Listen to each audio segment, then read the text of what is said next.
Akhtar. Today we are here for the Prelude and Research Survey session for the BIO-BIBLIOGRAPHICAL Dictionary of Persianate Bengal. The main thing came to us from Professor Shahid Akhtar sir, Professor of Persian Department of Persian JNU, and he has inspired us to think about these things. And we have prepared an abstract, and then Higher Education Department from ILSR, Department of Higher Education, thought that we can move it to the Department of Minority Affairs and Madrasah Education for this, and we submitted the proposal, and we are happy that with us today, Mr. Shahid Alam sir is with us from Department of Minority Affairs and Madrasah Education. We are very sorry that Secretary Urdu Academy Madam is not with us for different reason, the important election duty.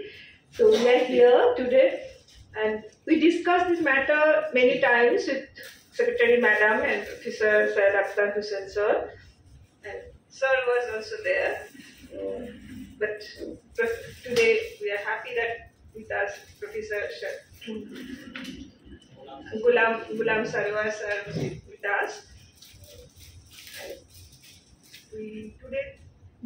Earlier we thought that this will be a brainstorming session, but now we are called it a prelude session before survey, and I request Professor Syed Akhtar sir to narrate the whole thing, the abstract. So from very beginning you want the presentation? Yes. Okay. Shahid? Presentation.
My colleague Professor Swati Goho, my friends from Urdu Academy, Dr. Gholam Sarwar, Dr. Dabir, Ahmed, and Shahid Alam Sahab, and dear friends. The project which I would like to share with you is a BIO-BIBLIOGRAPHICAL Dictionary of Persianate Bengal.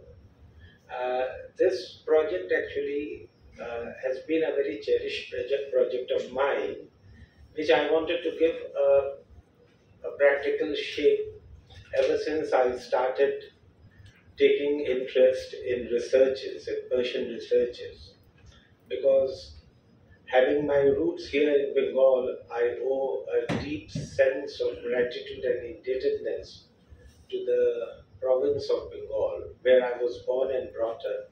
And I think that whatever little knowledge and expertise which I have developed over 3 decades of Persian studies, I wanted to share some of my own insight into Persian studies with the people of Bengal, with whom I was with whom I grew up.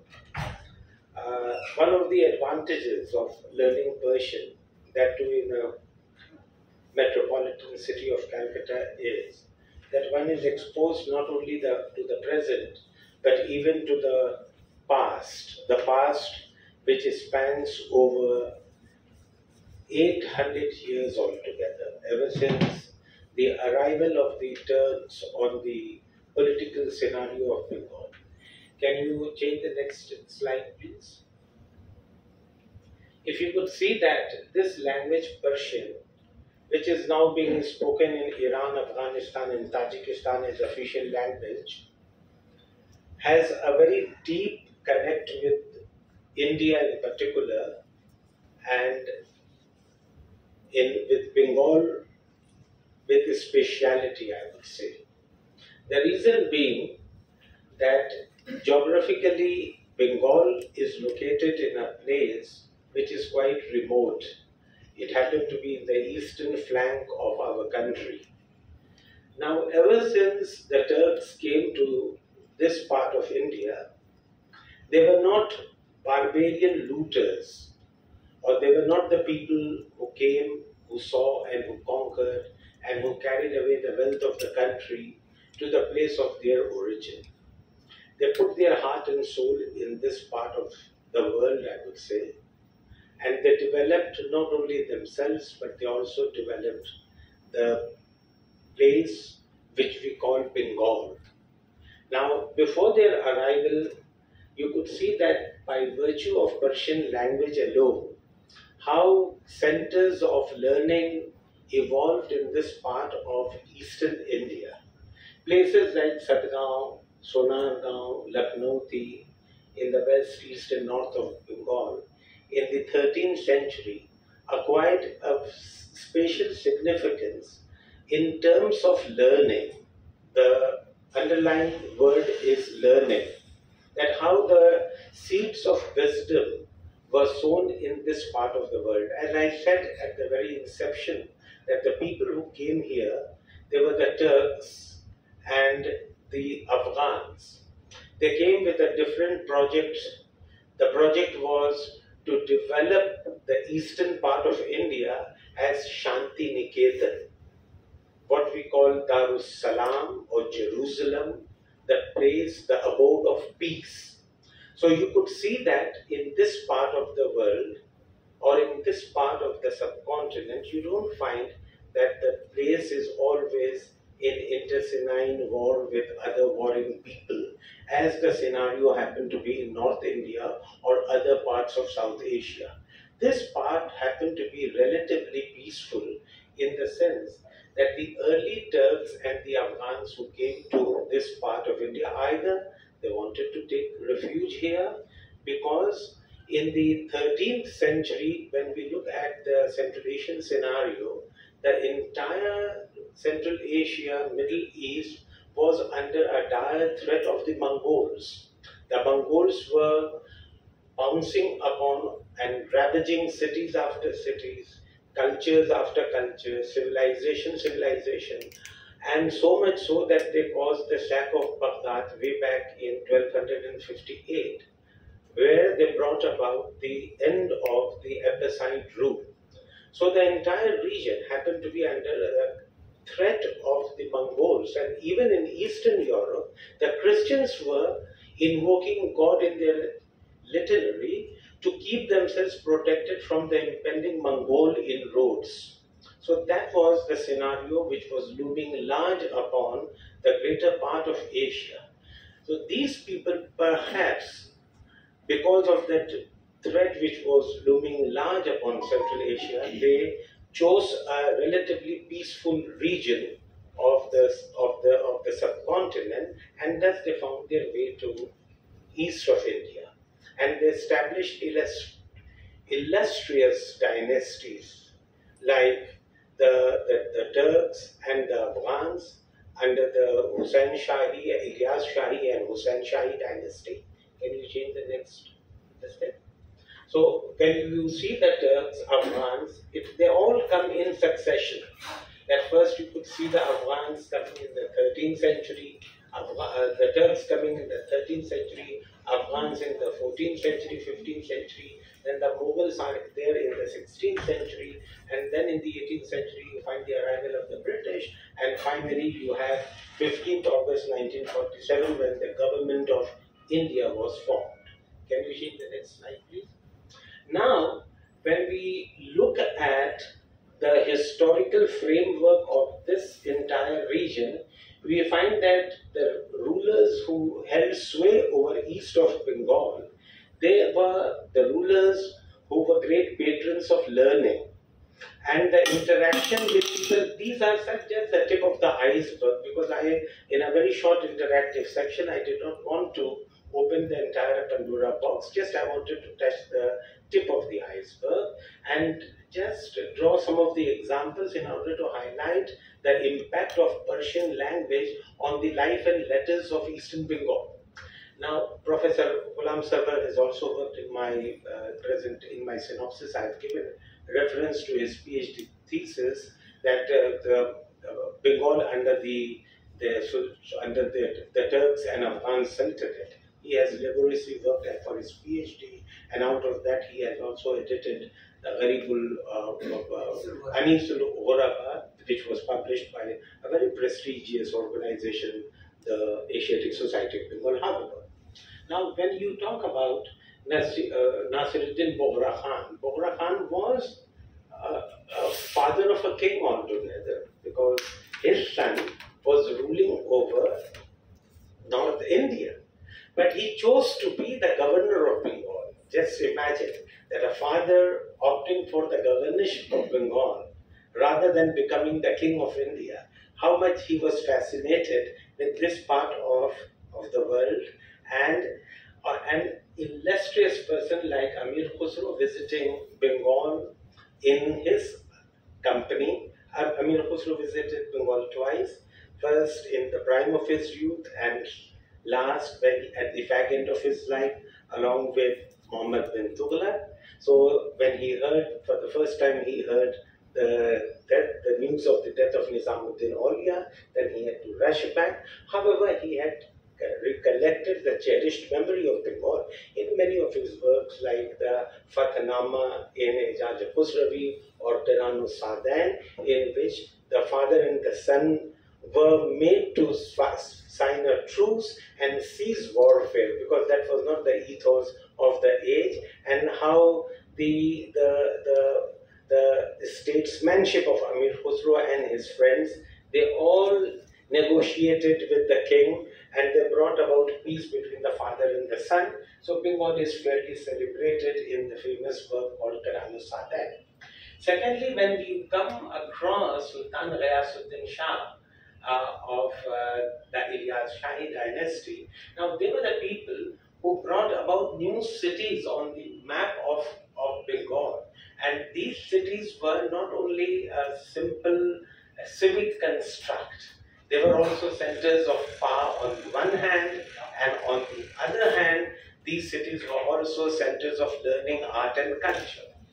Sultan Ghayasuddin Shah was such a ruler that he not only patronized great important works, like for example, you could see that the city which was flourishing, Sonargaon, where Abu Tawama had his Madrasah, and Sheikh Sharafuddin Yahya Maneri, he had learned jurisprudence. So the earlier formation of Muslim rule in Bengal could be seen in terms of establishment of madrasas, mosques, and in these madrasas and mosques, the prime concern of the people were to understand the jurisprudence, which is again a very difficult part of Muslim culture, because everybody cannot become a jurisconsult. For that, a man of very deep learning was required, and they were starting a state formation based on Islam.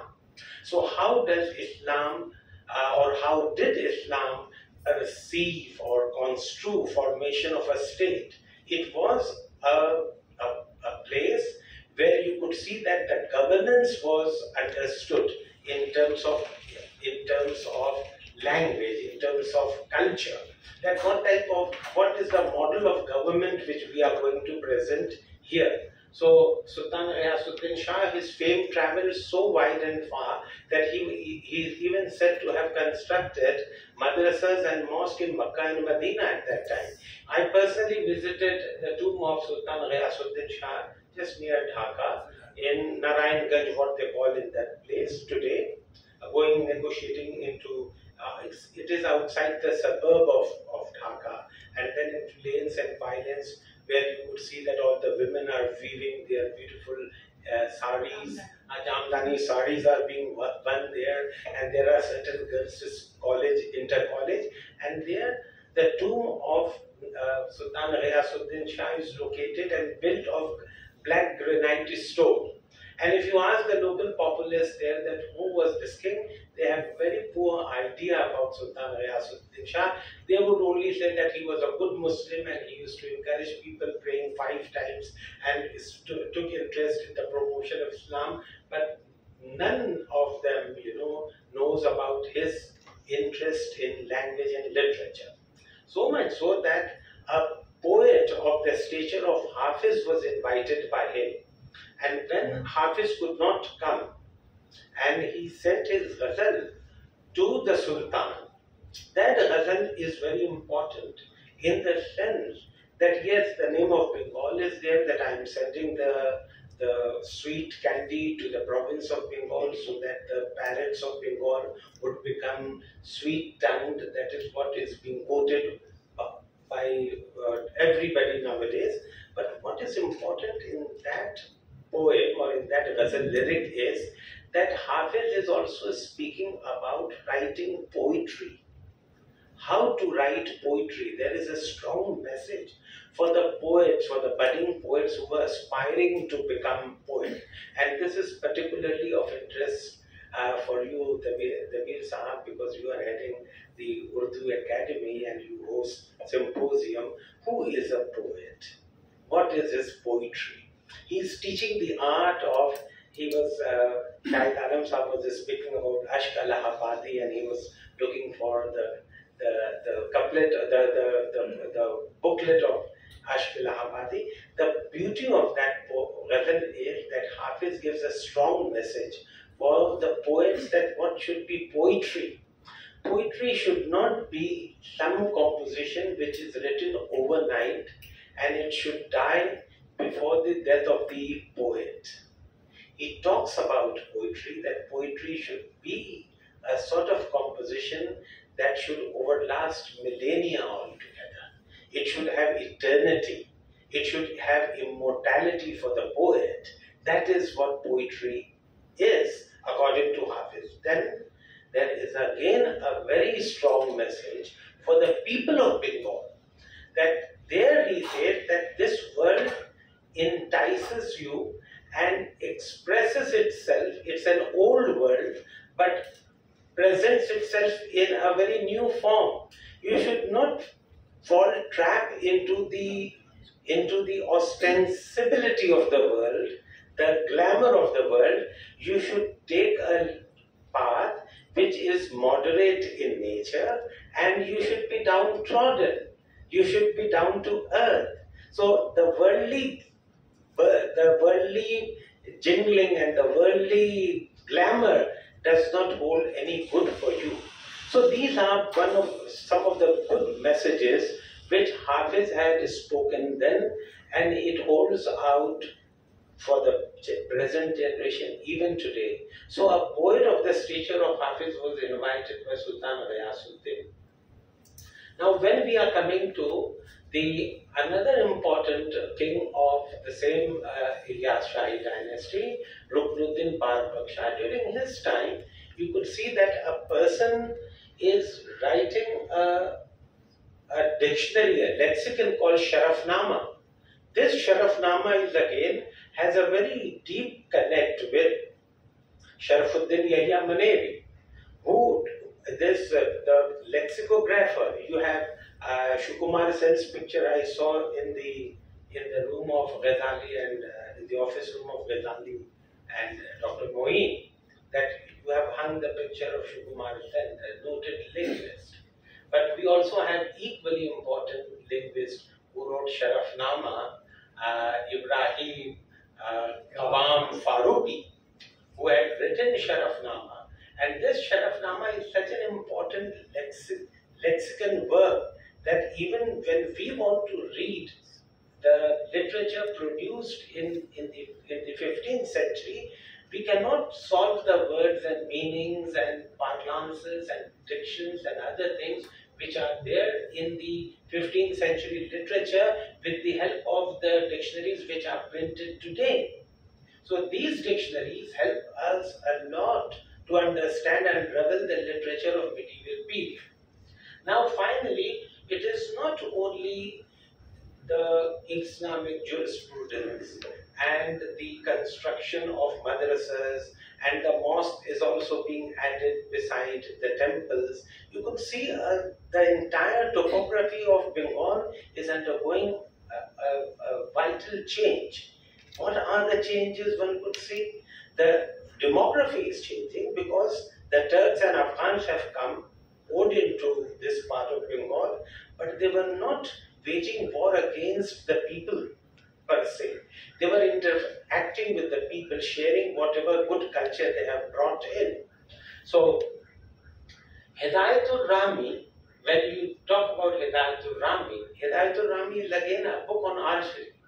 It's a book on defense, because in medieval period, people used to go from one place to another place. There were so many threats and dangers to the life of anybody who would move from one place to another place. And apart from that, the state defense also depended upon certain arms and ammunition. So archery, bow and arrow were the only easily, readily available defense. So the writer of Hidayatul Rami, Syed Mir Alavi, he is writing this book, Hidayatul Rami, that discusses about what is archery. And such a profound scholarship one could see. Again, bow and arrow becomes a metaphor in poetry. And this metaphor which bow and arrow gives you there in Hidayatul Rami plays a vital role in day-to-day life of the people here in Bengal. Even when you look at the time of the great Mahabharata, you could see that Aklavya is losing his thumb, because Dronacharya wanted that Arjun should be the hero of archery, and he had to lose his thumb. So in India, this bow and archery happened to be a very confirmed and recognized way of defense, and one could see that Muhammad Budh or Mir Alavi, Syed Mir Alavi is writing such a beautiful book, Hidayatul Rami. Again, when we come to the Husain Shahid period, when it comes to Jalal Shah, there you find that this is a time when the Afghans have already taken control of East India. A person like Bahram Sakka. Bahram Sakka was not an ordinary man. He was a man of very high profile in Kabul. And he had traveled all the way from Kabul to different parts of the Islamic world, and finally via Delhi and Agra he landed here at Bardhaman. And his tomb is also there, situated in Agra. So he was a waterman, a water carrier. He was carrying water, going to Makkah and quenching the thirst of the pilgrims, going into the streets of Delhi and Agra, quenching the thirst of the people. Even Badayuni has recorded his presence in Muntakhab al-Tawarir. So this man, his only work was to quench the thirst of the people, and he was a Behishti, a water carrier, a Sakka. So the person who had given his all comforts of life finally found his eternal home here in Bardhaman. His tomb is very much there in Bardhaman.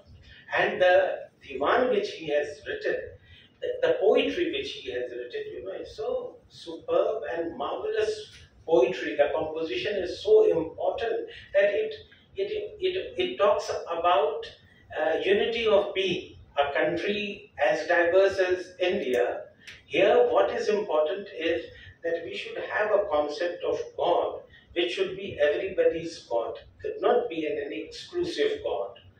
It should be a God which should be all-inclusive. The God should be kind to one and all.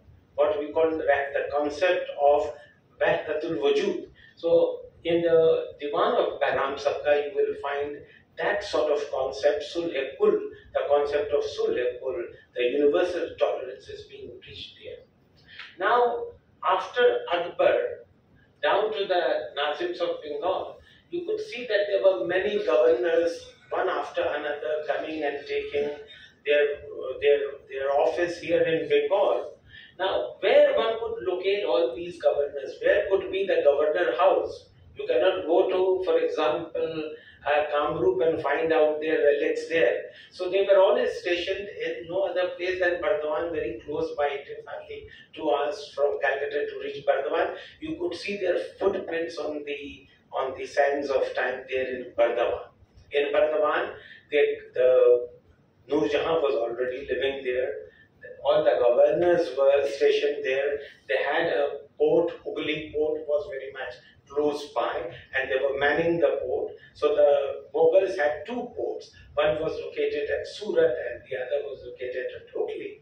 And they were manned by the governor as well as by Amirul Bahr, who was in charge of the harbour.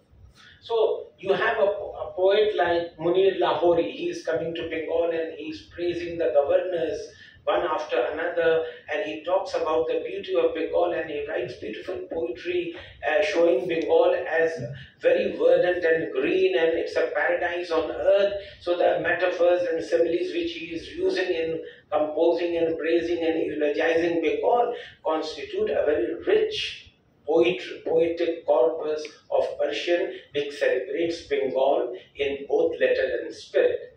Finally, when the Nazims they had taken charge of Bengal, you could see that there were many writers. The Nazims of Bengal had developed Murshidabad as a key strategic place, and that was well connected by maritime route also, as well as by land. Even Mirza Ghalib had visited Murshidabad. That I will be discussing in my next slide. So one of the books which is worth mentioning here is Tarikh-e Bangale of Bangale Mahapachangi, which was edited by our revered teacher, Professor Subhan. So that celebrates the biography of Ali Vardi Khan. Can you shift to the next slide, please? Now, this is the time when the mid of the 18th century, you could see the East India Company is appearing on the canvas of Bengal. This East India Company, as you know better than me, that it came as a trading body, and East India Company also had a very close interface with Persian language. Like, for example, Raja Nobu Dev, who was a zamindar of Calcutta, and in Lower Chitpur Road, he had a big zamindari. Shobha Bazar Rajbari belonged to him, and he was a Persian tutor of Lord Clive. So he used to teach Persian to Lord Clive, a person of the stature of Raja Nobu Dev, and his grandsons, all his collections are there in the Asiatic Society also. Now the British had, the East India Company had established Sadar Diwani Adalat. The proceedings of this Sadar Diwani Adalat was taking place in Persian language. And you would be surprised to know that now, today, the government of Bihar and government of Odisha are showing immense interest and also allocating funds to the files which are there in their archives pertaining to Sadar Diwani Adalat. They are hiring Persian translators and asking them to just give the title of the matter and contents of the matter, some abstract only. And there are lakhs and lakhs of files, piling up, you know. And some of my students, they have been engaged by government of Odisha only to browse over the files of Sadar Diwani Adalat and let the government know that, or let their archives be equipped with the information that what are there in the contents of the litigation which was taking place in Sadar Diwani Adalat. So I believe that there could be lakhs of files, thousands of files here also in our archives or in the National Archives of India.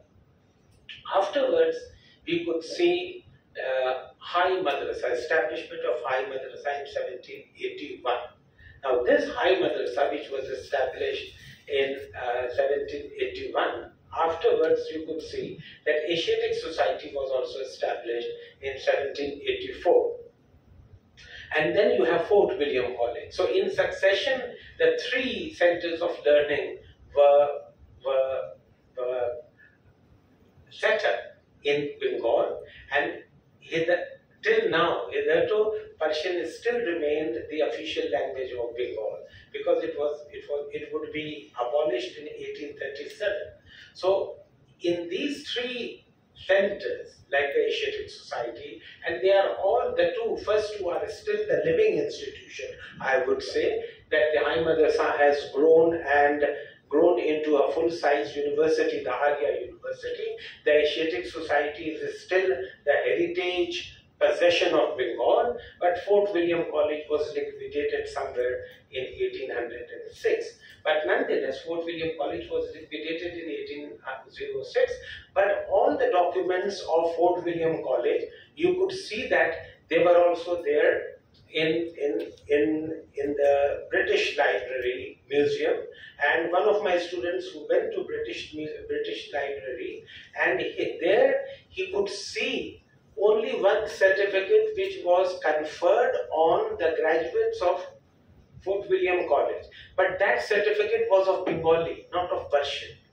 And the people who were teaching Persian and the students who were learning Persian in Fort William College, they were the most paid, highly paid professors and students. They were given stipends to the tune of 5 or 10 rupees. And the teachers were given the stipends of say 50 or 60 rupees at that time. So there were highly paid professors and highly paid students in Fort William College. Then you could see the birth of journalism, the Persian journalism. When I talk about journalism, I mean Persian journalism like Miratul Akhbar, Jame Jahan Bama and Iskandari. So these first two newspapers, the first one was edited by Raja Ram Mohan Roy, the other one was the Jameja. Their offices were all located in Kolutola Street, but we don't know where, in which part of Kolutola Street, because Kolutola Street is stretched from Canning Street, the tramway line of Canning Street down to Calcutta University. So we don't know which part of, most probably there could be the corner building, or that is still a matter of research and one should find out. INS Country is again a newspaper whose office was there in Kalanga, 157 Kalanga, but we don't know the building number 157 is still there or not, but still again it's a matter of research. Now the only person whom we can relate with is Mirza Ghalib. When he comes to Calcutta, it was again 1827, and by this time the new building of Madrasah Arya was constructed and the Mushaira was held here in 1828.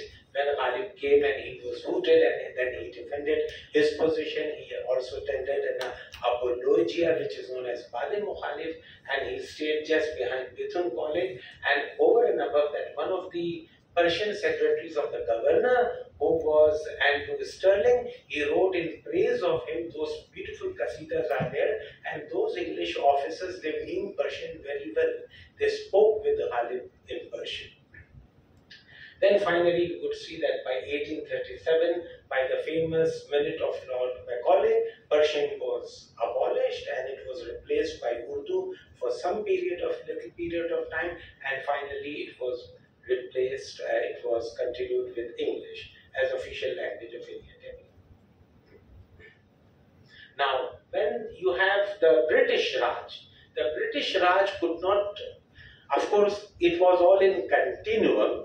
those institutions which were built by, most of the institutions which were built by the East India Company, they were not done away with. They continued functioning only because of liquidation of the Fort William College.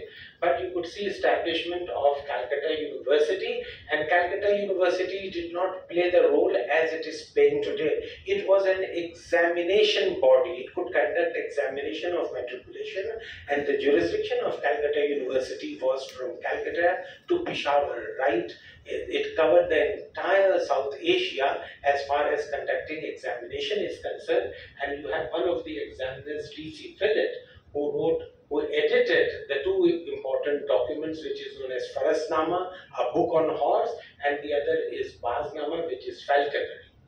Finally, when we got independence, after independence, the only person who cared for Persian studies was Maulana Abul Kalam Azad, who happened to be the first education minister and the person who had established the University Grant Commission. In that University Grant Commission, he envisioned how to protect Persian and promote Persian as a classical language, and Persian is being promoted as a classical language. And then, of course, last but not the least, Iran Society. Iran Society has been playing the role of bridging Bengal with Iran and the rest of India, I would say, wherever Persian is being taught. So my humble submission here is that this Persian language was the conduit through which Bengal could have a connectivity with the world beyond Bengal. Thank you very much.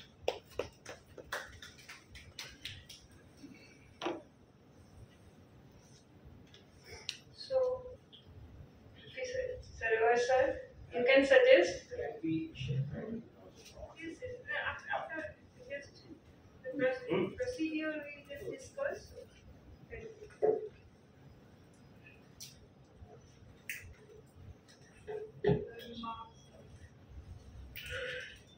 Madam Swati Go, Professor Syed Akhtar, Dr. Muin, Dr. Abazali, Dr. Dabir Ahmed, Shahid and our respected guests and participants of this day. It's really a very, rather I should say, a very academic discussions we have. And Professor Akhtar Husain has very nicely depicted the contribution of Bengal towards Persian. Once upon a time, this was the official language of Bengal. Not only once upon a time, rather for about 800 years. It had been, this Persian had been the official language of Bengal. And not only this Bengal, both Bangladesh, present-day Bangladesh and this Bengal, some parts of Assam, major parts of Bihar, then Odisha, the bigger Bengal was there. And he has just cited the Ghazuddin Azam Shah's invitation to Hafiz Shirazi. I would like to start my speech with this, with the verses of Hafiz. Sahi hadith sarwo gulo lale miravat. Min bahs bo salasay ghassale miravat. Shikar shikan shavan hame tutiyon hind.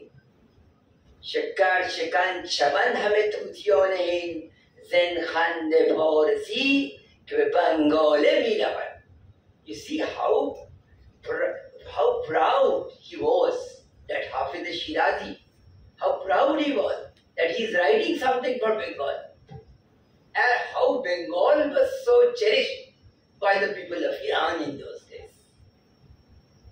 And one point just I would like to add that was missed by our respected speaker here, that Amrit Kundu, the Sanskrit walk, Amrit Kundu was there, Hausul Hayat. And this was done in the very early period of Muslim advent of the Muslim. Rather, it was Ali Madan Khaji was there on the throne, and Ruknuddin Samarkandi, a great scholar of that time, he translated the work Amrit Kundu with the help of a Sanskrit Pandit from Assam, and he was known as Bhojar Pandit, Bhojar Brahman. Perhaps you know well. And that Hawzul Hayat was translated by him in Arabic as well as Persian in those days, in early 13th century. And so far the archives is concerned, we have rather a treasure trove of documents in our West Bengal archives. A few minutes back we had a discussion with our madam, and she referred to that archive. Here we have given the problems. Yeah, manuscript. So we have all the things here. I am not to speak much. Rather, I would like to know what modalities we will follow to prepare this bio-bibliographical dictionary of Persian and Bengal. Thank you very much. We have team members here in IIPS. They are all expert in their own field. Dr. Shahid Qadri, who is a faculty in the Department of Persian Lucknow University, Dr. Mahmood Alam, who happened to be a student of Arshad, also passed. He's a student of Dr. Gholam Sarwar. Mahmood is also a student of Gholam Sarwar. Dr. Zafar Alam, Nadeem Akhtar, who is a visiting faculty there in Ashoka University. Dr. Mirnalini said she is working on Hazardwari Palace, the artifacts of Hazardwari Palace. There's Amrita Chattopadhyay, she's working on the printing process of Bengal, that how printing presses started in Bengal. Deepa, her expertise is on the mole of Akbar and all the medieval pictures. Now, what we would like to do is that it's not only that the team of IIPS would be working. We will be throwing it to the people at large, that they would give us entries on different people, objects, institutions, anything having connect with Persian language or literature in Bengal, and those entries would be scrutinized by us in a definite format, and yearly we would be having around 100 entries. So this is how we would like to work on. Sir, if you refer here, that it would have been more than 100. No, this is for 1 year. Oh, for 1 year. Annual. So the project may run to 5 years, so we may have a 500 entries. Even more than that, but we are going to restrict to 500. Perhaps if we have ample infrastructure, time and opportunity, we can go on doing it more than that. But as of now, for a year, we have around 100 entries we would be having in that bio-bibliographical dictionary every year, annually.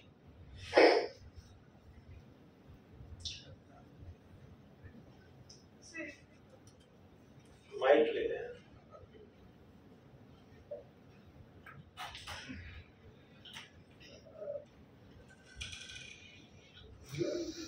Yes, we have said that we have already mentioned that bio-bibliography. I think the Urdu Academy is already cooperating in this program. And why not in Urdu? No, but Urdu Academy is collaborating with this. We can have a Urdu version of it because we cannot. It can be translated into Urdu. Yes, because Urdu Academy is there, that's why that can be translated into. And we have already given a list of the investigators to Madam. They can also work with us. We don't have any. Because the people of Bengal who belong to West Bengal. Yes, they also have. We can make use of them also, and we also have next. Even we have collaborators here in our Institute of Language Studies and Research. And Dr. Swati Guha is there. She will be. We can take their expertise also, who can help us when it comes to Bengali sources or some of the British sources, English sources. So they are all eminent people. And over and above that, if you introduce some other people, we are going to make best use of them also, their scholarship. We welcome them. What would be the roadmap of the program? I beg your pardon? What would be the roadmap of the program? I couldn't get you. Roadmap. Oh, roadmap. Roadmap of this program is that initially we will begin it for 1 year, and half yearly we will be having conference. All the scholars who have contributed to that, we are going to discuss their works in the conference, half yearly conference, and we are going to have interaction with them and try to customize their works in a format which would be conducive to bio-bibliographical dictionary. That would be the roadmap.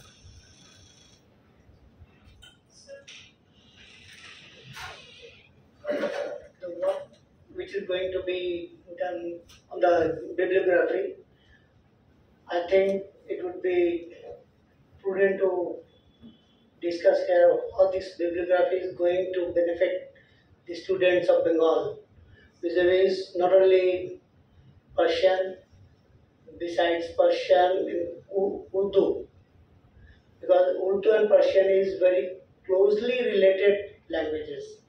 Exactly. We cannot think without Urdu, for example, when we talk about Vaishat Kalkatvi, so we cannot overrule his contribution. Or when you talk about Ezaz Afzal Sahab, you cannot overrule, they are all part of the project. No, you want to have a Bengal has produced many Urdu scholars. Yes, certainly. The The most important is Maulana Abul Kalam Azad. So he is already there, I've already mentioned him there. So we are going to take care of them also. It is not that we are going to lose the sight of Urdu. No, Urdu will be part of it is embedded in Persian altogether. Those who were connected with Urdu and Persian, they will be taken into consideration. Okay. If the related subjects or related environments are going to be included in this work. Exactly. Even the people who are studying, medieval Indian history. So this work is going to benefit them a lot because we are going to bring everything under one roof, and they don't have to go enter and scatter. Everything will be readily available to them. Those who are interested in medieval history of Bengal or Islamic studies in Bengal or whatever the cultural heritage of Bengal, so they can benefit a lot from this project. But in the paper, where you mentioned the name of Fort William College. Fort William College was one of the important places to develop the Urdu language. Exactly. So we will take care of those Urdu studies also. It is not that when we talk Fort William College. That's why so this is the question of the Urdu Academy. Though I am representing the secretary of Urdu Academy now, but the question is coming from that. I share your concern. So Yes. we are going to take the Urdu studies program also to the extent which really impinges on Persian into our study, and it is not that Urdu will be outright ignored in our project. No. Well, actually, the question is there because you have already mentioned bio-bibliography. That's why you have mentioned in Urdu. That's One thing that you are missing, sir, bio-bibliographical dictionary of Persianate Bengal. So it is already a Persianate Bengal, So in Persianate Bengal, even Arabic is embedded. Yes. Even Urdu is embedded. Yes. It is not, even Bengali is embedded. So you cannot remain indifferent to all those sister concerns. They are all taken care of. Yes.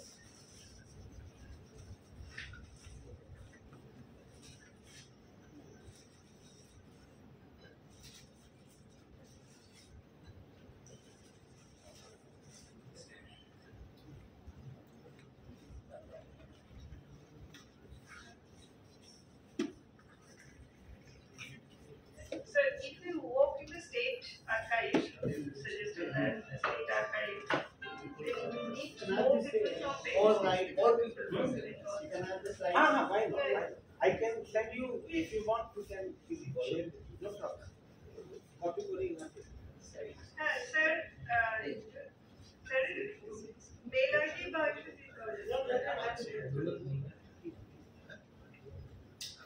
We have everything. All the points are given in the slide. This will go.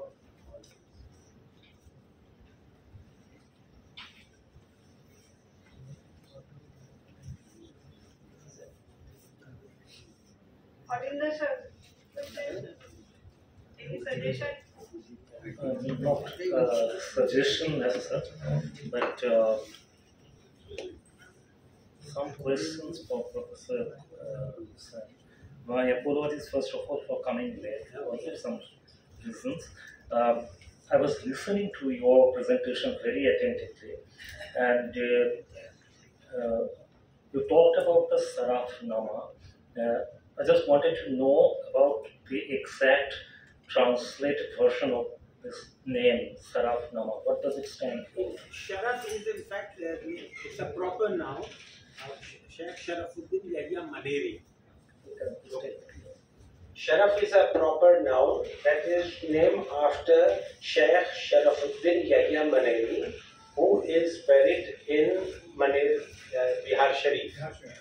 So, one of the devotees who was Ibrahim Qawam Farooqi, he came to the tomb of Sharafuddin Yahya Maneri, and he was so much devoted to his shaykh, though the time difference was a lot. When he came there, he became so much enamored because he must have read his works. Then he wanted to write a dictionary, and instead, usually, the dictionaries, the writers always used either they would suggest a name for their work, or they would borrow the title of the patron to whom the dictionary would be dedicated. Either he would be a king or a ruler or a nawab.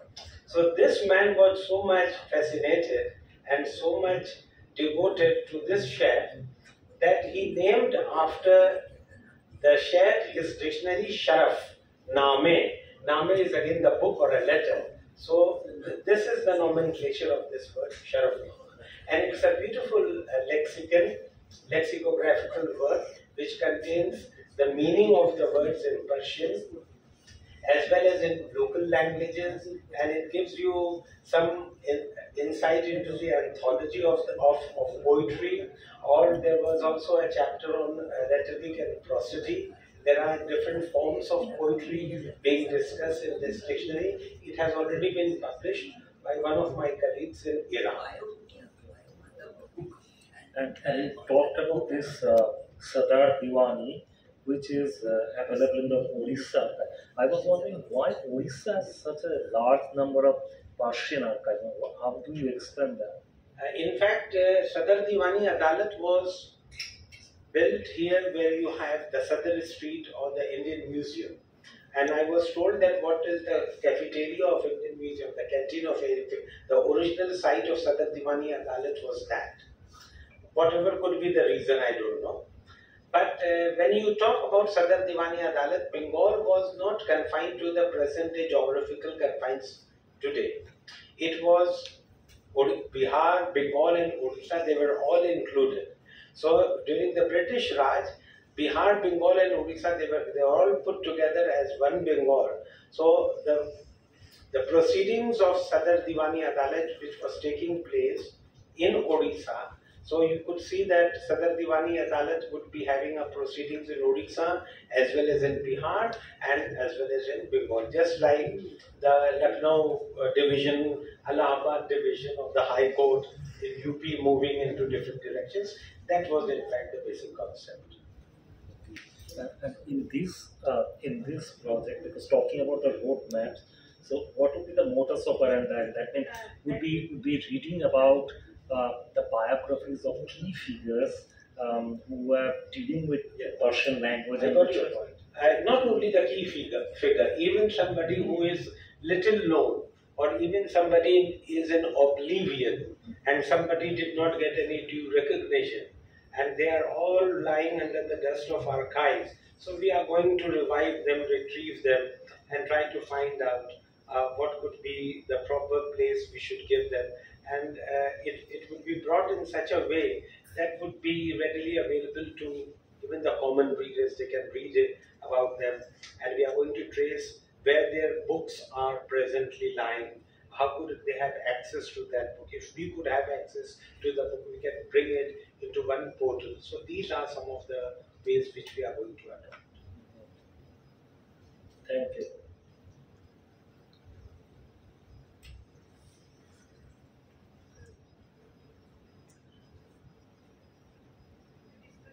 And the archives that you mentioned, that's already identified, or the process of identifying? There are some which we have identified, and there could be some personal collections also. We don't know. We can go to some of the people who are seen of the famous families. For example, if you go to Nawab Krishna Sen, just behind Jaipuria College.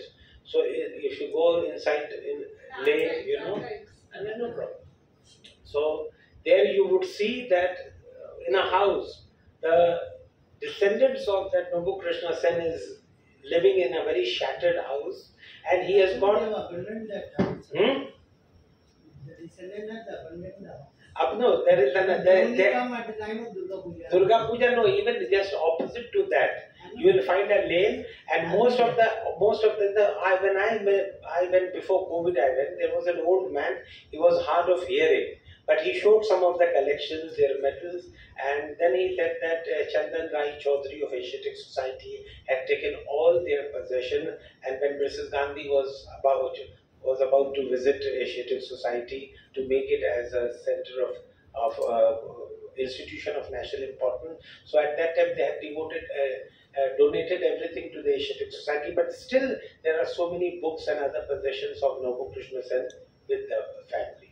So there could be many more, even among the Muslim Nawabs, which you could see. Some in the Mampada, Akhtar Husain used to be there, Prince Anjum Qadar was there. So they still have some of the facts and artifacts and heritage materials. So we can all, Murshidabad families are there. So we can interact with them and find out if we could have access to those materials and we can use of them.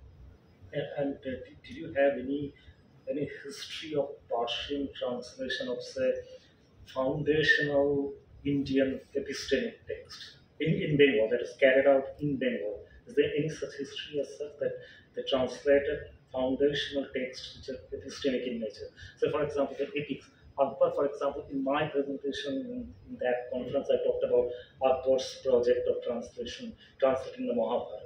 Was there a history like that? Yeah, this is what Shahid Alam Sahab was also referring to when we come to Fort William College. Fort William College had undertaken that type of translation works, and many important texts were translated. But what was important, those the translations which were undertaken by Fort William College, they are still lying strewn. They could be available in some parts of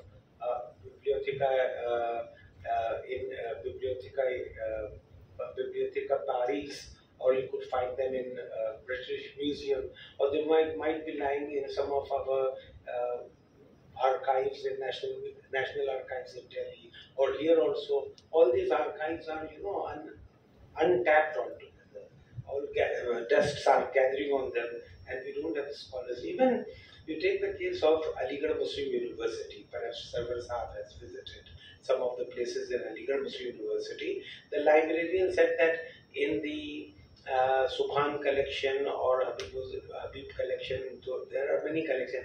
He said that Indian scholars hardly come. Sometimes we find foreigners coming, but Indian scholars hardly come. That is their vote they share with us. You go to Murshidabad, tons and tons of letters written by the officials of East India Company. They are just lying. Nobody has touched them, even opened their envelope also. They are lying just like that. Where is it in Hazardwari? Hazardwari Palace. I went there. I stayed one night in Hazardwari Palace, and I could only take out only 20 letters and worked out their So own. that is accessible. The letter. No, I went through some of the this thing. One superintendent of this Eastern Circle, he introduced me. Therefore, they gave me access to them. But of course, we can work out. There are certain clouds that we are having. We can impress upon them. They will open the doors. It is not like. Let me add to your knowledge. So far, Hazardwari library is concerned, so many times I have inquired for the local inhabitants over there. That is totally closed. They have shut down their gates for the scholars. No scholar can visit it. And the manuscript section is totally closed. How to open it, that is the big question. But we will take initiative. We can take initiative. That should be in our program, I think so. Okay, thank you. Initiative, we are doing it. Thank you.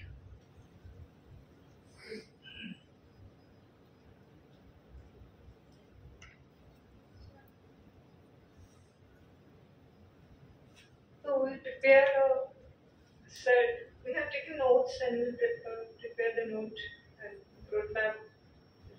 Sir has prepared a budget also. You want to see that? One slide is there.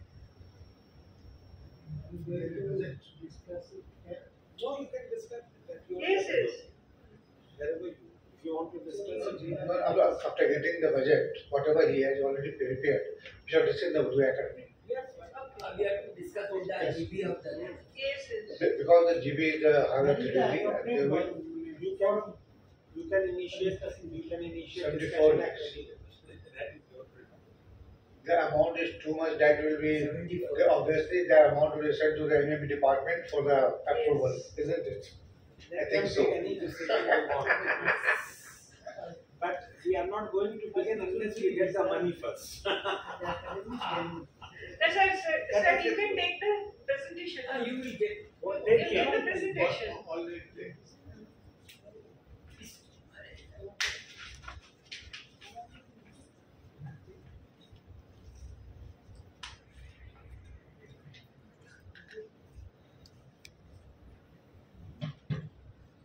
वो उनके pen drive में दे दिया ठीक है No, we can share it to madam also. I'll send her the results. Only for 100 inches. yes for 100 Only. This 74 lakhs was 100 inches.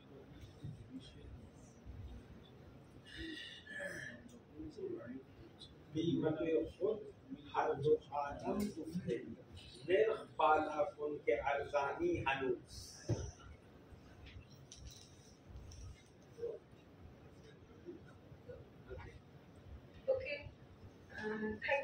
Thank you all. And we'll next we will meet Secretary of the Academy Madam and sir. Yes, I will give you same notes. Thank you, Professor. Thank you very much. Thank you, Professor Sarwar. Thank you. Excellent chair. And thank you for the biryani.